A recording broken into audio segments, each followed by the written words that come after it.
மகிமுண்டாகட்டும்.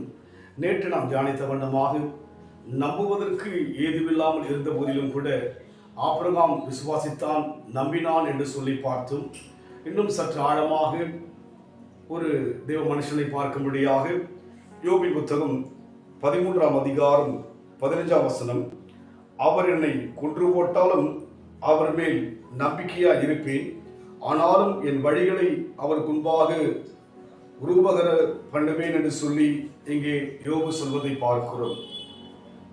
அவர் என்னை கொன்று போட்டாலும் நான் அவரை நம்புவேன் என்று சொல்லி நாம் பார்க்கிறோம்.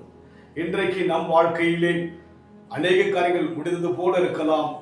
யோபின் வாழ்க்கை கூட எல்லாம் முடிவுற்றதாக, அவன் வாழ்க்கை கேள்விக்குறியாக, அந்த தேசத்தில் ஒரு பழமொழியாக, அநேகரால் எகழும்படியான ஒரு சோதனைக்குள்ளாக யோபு தள்ளப்பட்ட போது அவர் சொல்லுகிறார், அவர் என்னை கொன்று போட்டாலும் அவர் மேல் நம்பிக்கையாக இருப்பேன். இன்றைக்கு நம் வாழ்க்கையில் கூட அநேக பிரச்சனைகள் நம்மை மேற்கொண்டு அழுத்தி நாம் கடந்து வர முடியாதபடிக்கு, மேலே நிமிந்து வர முடியாதபடிக்கு நம் இதயத்தை தாக்குகின்ற சோதனைகள் கடந்து வரலாம். யோபின் சோதனை வேதத்திலே பார்க்கிற எல்லா பரிசுத்தவான்களை விட கடுமையான சோதனைக்குள்ளாக யோபு கடந்து போனதாக நாம் வாசித்து அறிந்திருப்போம். ஆனால் யோபுடைய வாழ்க்கையிலே கொன்று போட்டாலும் உம்மை நம்புவேன் என்று சொல்லி ஒரு தெளிவான வார்த்தை சொல்கிறார்.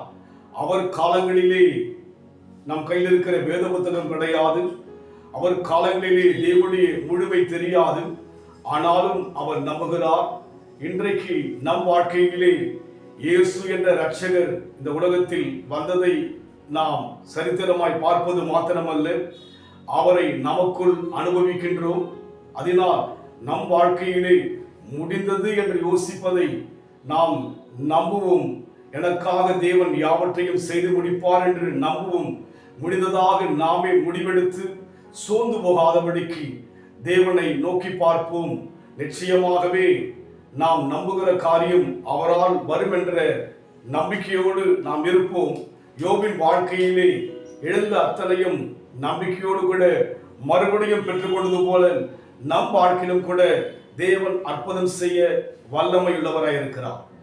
நண்பனே கலங்காதே, நம்பிக்கை இழக்காதே, நண்பனே கலங்காதே, நம்பிக்கை இழக்காதே, கண்ணீரை துடைப்பவர், கண்ணீரை துடைப்பவர் காதவனை இருக்கிறார்.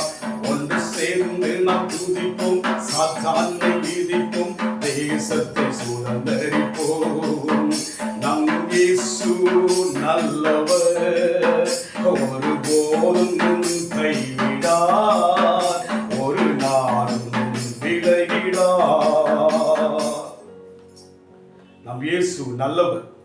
அன்றைக்கு யோபின் வாழ்க்கையில் கண்டிராத இயேசுவை இன்றைக்கு நாம் வாழ்க்கையில் கண்டபடியினாலே என்ன பிரச்சனை வந்தாலும், என்னை கொன்று போட்டாலும் உண்மை நம்பிக்கையா இருப்பேன்னு சொல்லி யோபு சொன்னது போல, நான் தோற்றாலும் தோற்பது போல சோதனை வந்தாலும் உம்மை நம்புவேன் என்று உறுதியான மனதோடு கூட அவரை நோக்கி பார்ப்போம். அன்பின் ஆண்டவரே, அன்றைக்கு யோபின் வாழ்க்கையிலே இழந்த அத்தனையும் இரட்டிப்பாய் பெற்றுக்கொண்டது போல எங்கள் வாழ்க்கை இன்றைக்கு இழப்பது போல சோதனைகள், இழப்பது போல வேதனைகள், இழப்பது போல வெட்கம் வந்தாலும் கூட நாங்கள் உம்மை நம்புவோம். இழந்ததை நாங்கள் மறுபடியும் திருப்பிக் கொள்வோம். வெட்கம் எங்களை ஆண்டவரே மேற்கொள்ளாதபடிக்கு தேவனுடைய நாமம் எங்கள் வாழ்க்கையில் மகிமைப்படும் என்று சொல்லி நாங்கள் விசுவாசிக்கின்றோம். விசுவாசிப்பதனால் எங்கள் வாழ்க்கையிலே நீர் செய்ய போகிற அற்புதங்களுக்காக நன்றி செலுத்துகிறோம். ஆசீர்வதிப்பீராக இயேசுவின் நாமத்தில் பிதாவே, ஆமென். கர்த்தர் ஆசீர்வதிப்பாராக. God bless you. Hallelujah.